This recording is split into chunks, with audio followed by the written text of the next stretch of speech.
નમસ્કાર મિત્રો, પેરના ન્યૂઝમાં આપનું સ્વાગત છે। આજ રોજ ખેડા રડુમાં ભૂમાફિયાઓ વિરુદ્ધ જનતા રેડનો મામલો।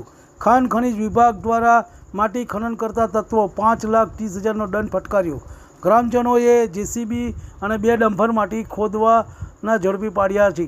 જેસીબી માલિક નવગનભાઈ ખેગારભાઈ ભરવાડ જેસીબી 2.11 લાખનો ઉપરાંતનો દંડ કરાયો હતો। 2 ડમ્પર માલિક ખુમનસિંહ કાનજીભાઈ સોઢા પરમાર છેલ્લાભાઈ ખેગારભાઈ 5.20 લાખનો દંડ કરાયો। રડુ ગામે આવેલી નર્મદા વિસ્થાપિતો જમીન સમતળ કરવાના બહાને ખોદકામ શરૂ કરાયું હતું। આજુબાજુના ખેડૂતોને માટી ખોદકામ ખબર પડતા રાત્રે જનતા રેડ કરવામાં આવી હતી। ફળદ્રુપ અને સમતળ કરવાની જરૂર ન હોવા છતાં ખોટા કરારો સામે આવ્યા હતા। રિપોર્ટ રવિ સાધુ લીંબાસિંહ। તમને અમારા સમાચાર પસંદ આવ્યા હોય તો like, share, bell icon, comment અને સબસ્ક્રાઈબ કરો।